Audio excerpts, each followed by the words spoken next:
Alors, pour débriefer l'actualité, aujourd'hui, nous avons le disrupteur Alain Starot, cofondateur, président d'Artifil, et également avec nous en visio, Solène Niederkorn-Dessouche, qui est administratrice indépendante, conseillère en FinTech, podcasteuse. Bonjour à tous les deux. Bonjour Delphine.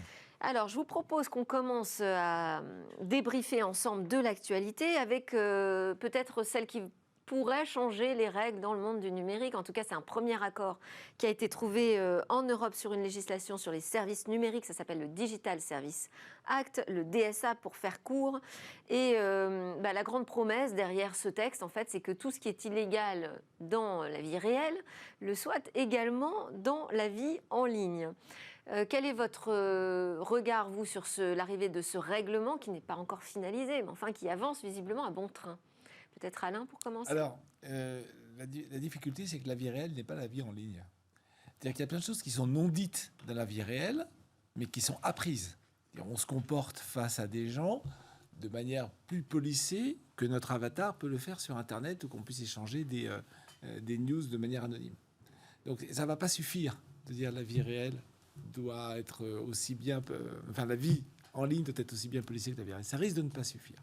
Et d'autant qu'on pourrait se dire que c'est déjà quand même un peu le cas aujourd'hui. La loi s'applique à tous, y compris dans le monde numérique. Le problème, il y a Barack Obama qui a fait un discours, je crois que c'était à Stanford, il n'y a pas très longtemps, où il montre très bien le sujet.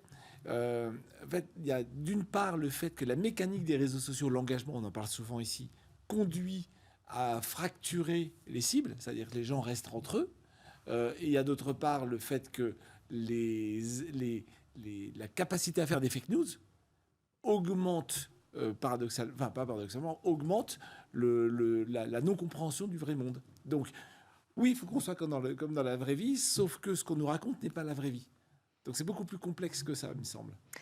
Solène, sur ce texte, je voulais juste préciser quand même ce qui allait les grandes lignes, ce qui en ressortait. D'abord, c'est créer une responsabilité algorithmique du côté des grandes plateformes, c'est-à-dire qu'on demande à avoir accès aux algorithmes. Deuxième chose qui va changer, c'est ces plateformes qui doivent retirer donc, produits, services et contenus illicites rapidement après leur signalement. Alors rapidement, ce sera encore à définir. Le renforcement de la protection des mineurs, des utilisateurs aussi mieux informés sur les contenus qu'on leur propose, sur la manière dont ils sont recommandés, et puis les places de marché qui devront procéder à des contrôles pour s'assurer que finalement on ne leur vend pas n'importe quoi. Sur la désinformation, là il y a des obligations qui seront plus strictes visiblement qu'aujourd'hui, proportionnellement aux risques sociétaux. Bon. Tout ça, ce sont des grandes intentions qui, a priori, vont dans le bon sens. Solène, ou qu'est-ce que vous y voyez derrière ce Digital Service Act ? Alors moi, je suis un peu plus optimiste qu'Alain. Je vois un petit peu avec le recul ce qui a permis quand même de faire pour les utilisateurs le RGPD. Je pense que le montant des amendes étant quand même assez élevé, ça va quand même changer certaines pratiques. Ça, c'est une première chose. Et l'autre point que je trouve intéressant, c'est quand on a l'émergence de nouveaux règlements ou de nouvelles directives comme celle-ci, ça permet également de développer toute une activité autour du regulatory et de la RegTech. Bon, moi, je vois plutôt ça comme un règlement positif pour l'utilisateur et puis qui va permettre certainement de générer de nouvelles pratiques et mettre en place de nouveaux usages et de nouveaux types de business autour du regulatory. Oui, c'est vrai que vous avez raison, Solène. Avec le règlement sur la protection des données, le RGPD, on a vu tout un tas de RedTech apparaître spontanément. Donc, il y a une opportunité de nouveaux business, ça c'est certain. Pour l'instant, c'est un accord provisoire, je le disais. Et puis là, au mois de mai, fin mai, les Européens vont aller faire une petite tournée en Silicon Valley pour prendre le pouls des réactions des plateformes. Est-ce qu'il y a un risque que ce texte bouge énormément après cette visite en Silicon Valley ? Moi, je trouve qu'il ne va pas assez loin. Imaginons que vous ayez la phobie des araignées. Sur Internet, vous allez regarder ce qui parle des araignées. Et comme l'algo voit que vous regardez ça, vous en donnez beaucoup plus. Qu'est-ce qui va se passer ? Vous avez renforcé votre phobie. C'est exactement le contraire de ce qu'il faudrait faire en donnant des choses, en vous donnant à manger, enfin, à avoir des contenus opposés pour vous rassurer. C'est exactement ce que dit Barack Obama. Il dit il ne faut pas encourager les pires pulsions, qui sont renforcer les différences entre les gens. Au contraire, il faut amoindrir les différences. Et ça, c'est le contraire de l'engagement des plateformes qui consiste à vous caresser dans le sens du poil jusqu'à ce que vous soyez obsédé par un truc et vous ne pouvez plus parler à vos concitoyens. Donc, pour l'instant, oui, ça crée plutôt des fractures dans la société que de la Mais consolidation. Est-ce que, pour revenir juste à ce voyage qui va être effectué donc, du 23 au 23 mai, hein, c'est une délégation de la Commission qui va aller en Silicon Valley tester un peu ce DSA là-bas. Est-ce que vous pensez qu'il risque de perdre en force ou au contraire que ce sont les plateformes qui vont bouger, qui vont prendre les devants de cette réglementation européenne, Solène ?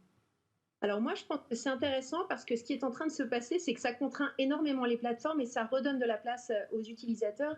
Moi, je regarde de très près ce qui se passe dans le Web 3 et il y a l'émergence de nouveaux types également d'usages où en fait l'utilisateur redevient maître de sa donnée et de ses usages.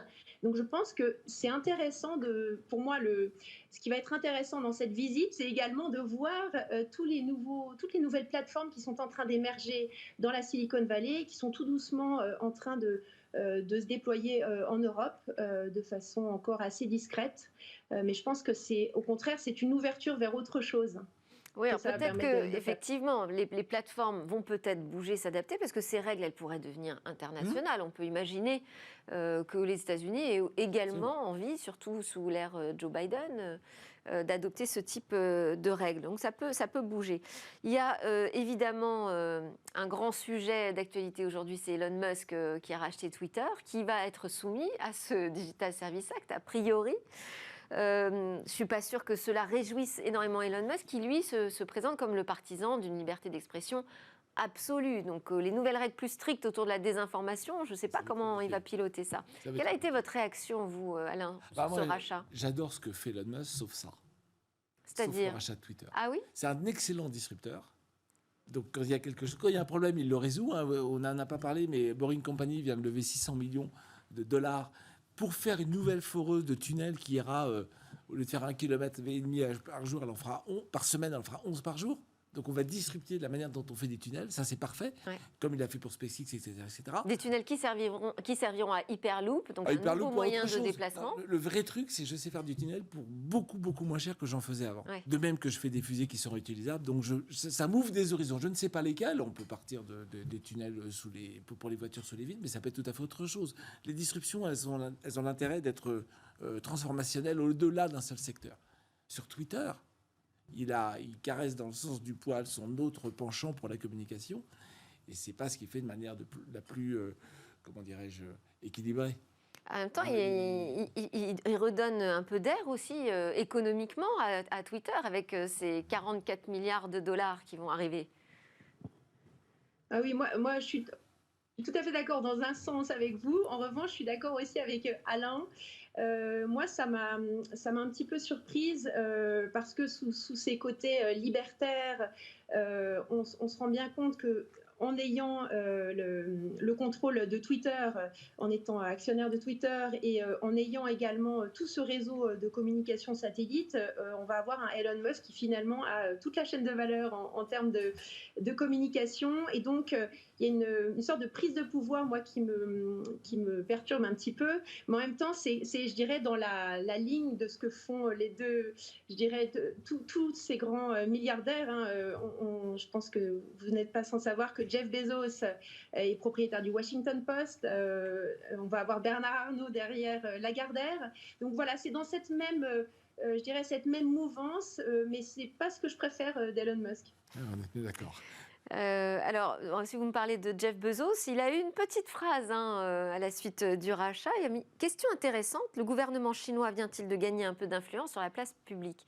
En fait, il se réfère au papier du New York Times qui soulignait les intérêts commerciaux de Tesla en Chine. Donc, vous, ce qui vous inquiète le plus, c'est finalement ce porte-voix pour les activités d'Elon Musk ? Ah non, moi, pas du tout. C'est ce qui m'interpelle le plus, c'est le caractère d'Elon Musk, qu'on connaît bien maintenant dans la sphère publique, où il n'hésite pas à lancer des pics dans tous les sens et donc à fracturer un peu plus ses cibles. Enfin, il n'hésite pas à dire, manipuler. C'est compliqué ce qu'il fait sur Twitter. Et donc, la première chose qu'il a dite en arrivant, c'est les lois de modération sur Twitter sont beaucoup trop fortes. Waouh. Donc, si on fait moins de modération, c'est le contraire du DSA. Hein. Donc, c'est très compliqué. Et donc, Cédric O a jugé utile, d'ailleurs aussi Thierry Breton, tous les deux, de rappeler que le DSA va s'appliquer à toutes les entreprises qui ont une activité en Europe. Enfin, le temps que ça s'applique, tout ça aura peut-être bougé. Dégâts, oui. On a un autre sujet, Elon Musk, qui vous plaît, à mon avis, davantage. C'est celui de la ferme de minage solaire, donc minage de Bitcoin, alimenté par des panneaux solaires, une autonomie en énergie. Ça, c'est quand même un projet beaucoup plus réjouissant. Solène, vous êtes une spécialiste des fintech et du Web3, vous l'avez dit. Est-ce qu'il y a d'autres projets déjà comme celui-ci ? Pour Elon Musk ? Non, je parle de minage vert, on va dire, plus respectueux de l'environnement. Tout à fait. Alors, ce qui est en train de se mettre en place aussi, c'est tout ce qui est autour des blockchains qui sont très peu énergivores, et beaucoup de services autour de ces blockchains-là, notamment en DeFi. Moi, ce qui m'intéresse dans le sujet que vous avez lancé, c'est en fait tout l'historique qu'on connaît d'Elon Musk sur les sujets du solaire et de la crypto d'une manière plus globale, avec ses allers-retours, j'aime pas. Et puis tous les déboires qu'on a connus avec SolarCity. Et d'ailleurs, aujourd'hui, je crois, ou hier, finalement, Elon Musk n'a pas été jugé coupable dans l'acquisition de SolarCity. Mais donc, je trouve intéressant de voir ce qu'il est en train de faire. Après, tout se trouve aussi autour de Twitter, puisque cette association de SolarCity s'est faite également avec Block, qui est une société qu'on connaît sous le nom de Square, qui a été créée par Jack Dorsey, en fait, le fondateur CEO de Twitter. L'ancien CEO de Twitter. Oui, absolument. Alain, là-dessus ? Un très bon goût de communication, cette ferme ne sera pas connectée au réseau d'électricité. Donc ça veut dire qu'il est obligé d'être autonome. Oui. Ça c'est très bien, ça veut dire qu'enfin, parce qu'il parle beaucoup, il communique beaucoup, on pourra voir de nos yeux un truc qui n'a plus besoin d'électricité. Donc ça c'est très très bien. C'est clair que sa activité... C'est ça qui est quand même assez intéressant chez Elon Musk, oui. C'est qu'il va jusqu'au bout de ses idées. Alors, son activité solaire a fait 2 fois moins de production d'énergie, a placé 2 fois moins de capacité d'énergie en 2021 qu'en 2020.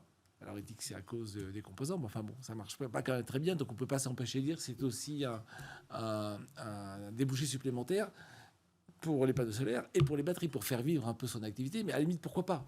On est tous, surtout dans des conglomérats. Un autre truc intéressant, j'ai regardé, donc les panneaux solaires, c'est bien pour le jour, et comment on fait pour miner la nuit ? Oui, ça pose la question du stockage, voilà. On met des batteries. Et c'est intéressant, c'est que la capacité, j'ai regardé, la capacité de la batterie qu'il va mettre dans l'usine, c'est 1% de la capacité du barrage de Serponçon, qui est un vieux barrage. Voilà. Mais ça veut dire que on avait l'habitude des grands barrages, des travaux pharaoniques pour créer l'énergie potentielle pour toute une population.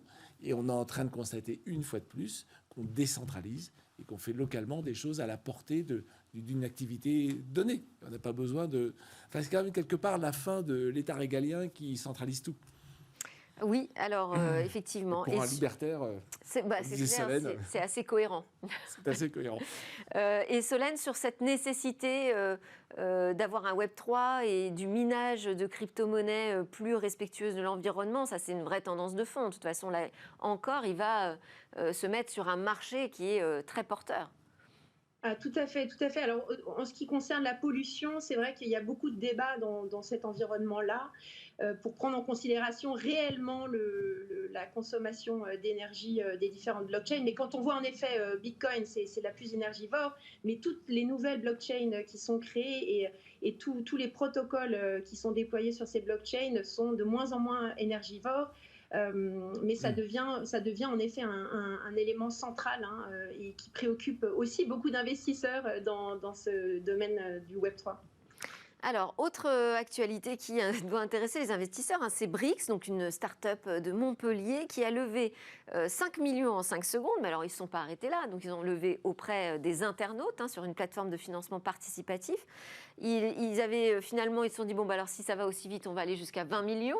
Essayons de lever 20 millions d'ici vendredi, donc demain.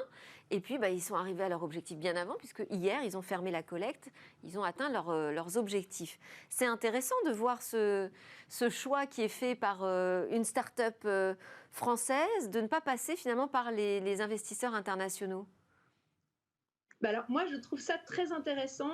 D'autres l'ont fait avant. On peut citer Finari ou Conto qui sont passés par Crowdcube pour faire leur levée.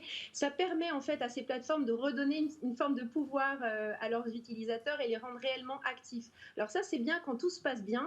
Après, quand ça se passe mal, c'est plus compliqué. Et là, on voit actuellement des cas avec, je pense à Uniswap dans le Web3, parce que dans le Web3, il y a vraiment cette volonté de remettre l'utilisateur au centre. Il y a un class action envers Uniswap pour certains traders qui se sentent lésés. Donc je pense que c'est intéressant de voir comment ça va évoluer, puisque les valorisations qu'on connaît de ces sociétés sont absolument faramineuses.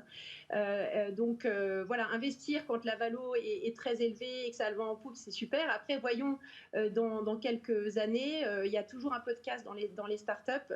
Voyons comment ce type d'action évolue. Au gré de l'évolution des startups dans lesquelles ces utilisateurs investissent. Mais je trouve en tout cas génial le principe de donner des parts de capital, même petites, aux utilisateurs de ces plateformes. Et alors ça colle bien quand même à ce qu'ils font, à leur activité. Voilà. Bon, alors je vous laisse le dire. C'est ça qui est top. Enfin, ils ont une idée brillantissime. Voilà. Quand on n'a pas d'argent pour acheter, comme on n'a pas d'argent pour acheter un studio à mettre en location, et on met que 10 euros, on a 10 euros sur la valeur du studio. C'est ça. Donc Brix permet d'investir dans l'immobilier dès 10 euros. Voilà. Et ça, c'est juste top. Et donc, ça colle bien, je trouve, avec cette démarche de dire finalement, vous pouvez aussi être actionnaire d'une start-up en pleine croissance en misant une très petite somme, finalement. C'est totalement cohérent. Alors, pour vous dire sur ce que disait Solène, effectivement, la difficulté, mais on l'a vécu partout, dès que vous êtes dans une économie qui fait appel à tout un chacun comme si c'était un professionnel. On peut penser aux chauffeurs Uber qui ont eu quelques déboires avant que maintenant ça se régularise, mais tout un chacun était l'investisseur. Comme disait Solène, le jour où il y a de la casse, tout un chacun n'est pas forcément structuré pour réagir comme le ferait un VC.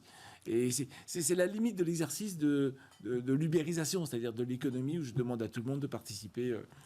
Mais ce n'est pas incompatible, c'est-à-dire qu'on peut avoir les deux. On peut avoir ce type de financement participatif et à côté des investisseurs classiques. Et d'ailleurs, c'est le cas de Brix, ils ont des investisseurs. Et j'imagine que ça doit plaire aux investisseurs aussi, ce type d'initiative, parce que ça montre qu'il y a vraiment un marché, une attente du public. Absolument. Voilà. Et donc, effectivement, c'est très cohérent avec ce qu'ils font. Alors, on va terminer par vos regards à vous sur l'actu. Solène, vous avez choisi de nous parler de l'association entre Stripe et Twitter dans la crypto. Oui, tout à fait. Alors, c'est dans la veine de ce qu'on vient de discuter. En fait, Twitter a mis en place des comptes payants, par exemple la possibilité d'avoir des super follows, donc d'animer une communauté quand on est une personne connue, je dirais, et reconnue sur Twitter. Et jusqu'à présent, il était possible de se faire rémunérer en monnaie fiat. Et depuis très peu de temps, Stripe a donné la possibilité de se faire rémunérer en crypto. Alors, c'est très intéressant parce qu'en fait, Stripe a eu une approche très bullish sur la crypto il y a quelques années et puis finalement s'est retiré en 2018 et là en 2021 ce qui est intéressant c'est qu'on a commencé à voir émerger pas mal d'offres d'emploi dans le domaine de la crypto chez Stripe et surtout ils ont pris à leur board au conseil d'administration de Stripe Matt Huang qui est en fait un ancien partenaire de chez Sequoia et qui a cofondé, qui est managing partner de Paradigm qui est un gros VC qui investit dans le Web3 et tous les business crypto. Et donc, c'est un signal très, très fort que Stripe lance. Et on voit de plus en plus de partenariats de Stripe avec des sociétés de crypto. Je pense à Just Mining en France, mais également FTX ou blockchain.com. Donc, tout ça pour montrer que c'est le tout début, les prémices de Stripe dans la crypto, mais ça n'est que le début. Et je pense que c'est très intéressant à suivre, puisque si Stripe y va, je pense que pas mal d'autres dans l'industrie du paiement et de la finance vont suivre. Alain, vous, votre regard sur l'actu, c'était sur les taxis autonomes en Chine. Oui, première licence officielle. C'est-à-dire que ça y est, le gouvernement chinois donne une licence officielle à une compagnie de taxi pour faire des taxis autonomes. Et je mets ça en parallèle avec... donc ça, c'était le 17 avril, et je mets ça en parallèle avec ce qui est arrivé en début de semaine, là, les premiers bus autonomes en Écosse. Donc c'est encore un test. Mais c'est un sujet, évidemment, dont je suis déjà depuis un certain temps, et chaque jour qui passe, on est un peu plus concret. On ne sera pas forcément concret très vite sur le niveau 5, sur une Tesla, une voiture grand public, mais le use case des voitures partagées, taxis, ou des véhicules en commun, comme les bus, va probablement aller beaucoup plus vite. Et quand on sait que si une voiture est autonome, on ne va pas l'acheter, ce qui se profile à l'horizon, c'est quoi? C'est la chute du marché des voitures pour le particulier. Oui, pour vous, on ne peut pas avoir les deux. On peut, mais il faut regarder les tendances de marché. Il y a Carnegie Mellon qui avait fait une étude qui montrait qu'en gros, 15% des voitures, on rendait le même service. 15% des voitures, donc vous divisez par 7 ou 8 le nombre de voitures d'une ville et vous rendez le même service. Mais est-ce que ça ne fait pas partie de la multimodalité, justement? Absolument. La question que je me pose, moi, c'est pour les fabricants, les constructeurs de voitures. Ouais. Donc, et c'est en train d'arriver. Alors, d'abord, sur certains segments, on peut dire que ce n'est pas segment de voitures particulières, sauf que si j'ai un taxi, j'ai plus de voiture. On oublie cette porosité. Voilà. Ok, alors moi je voulais aussi vous dire que l'actu, c'était des coupures d'Internet qui ont eu lieu hier dans plusieurs villes de France pour les abonnés SFR et Free. Et la cause est assez inédite. Ce sont des actes de vandalisme qui ont été causés sur les réseaux de fibre longue distance. Alors on voit à l'image, là, ce sont vraiment des câbles qui sont sectionnés. Alors en plus à des endroits qui sont enfouis sur la terre. Donc a priori ce sont des gens qui connaissaient bien les installations et les opérateurs n'arrête pas d'appeler l'ARCEP et l'État à intervenir et être davantage plus strict vis-à-vis de ceux qui sont arrêtés, qui sont reconnus coupables de ce type de vandalisme. Donc on appelle à des sanctions pénales à l'encontre de leurs auteurs. Bon, c'est quand même assez étonnant. C'est des liaisons importantes, Paris-Lyon, Paris-Strasbourg et Paris-Rouen. A priori, tout est revenu dans l'ordre aujourd'hui. Autre actu, c'est Orange qui a mené une expérimentation au bloc opératoire du CHU de Rennes. Là, c'était une simulation d'opération cardiaque. Et là, ce qui est inédit, c'est que les données numériques, elles ont transité par 5G, donc par réseau mobile pour la première fois entre un bloc opératoire à Rennes jusqu'à un cardiologue qui était basé à Athènes. Et puis je termine avec la réélection d'Emmanuel Macron qui nous dit le jour de sa réélection, on va signer le grand retour des mathématiques dans le tronc commun au lycée dès la rentrée de septembre 2022. Voilà. Merci beaucoup Solène Niederkorn-Dessouche, administratrice indépendante, conseillère en FinTech et podcasteuse. J'invite à vous suivre pour toutes ces questions autour du Web3.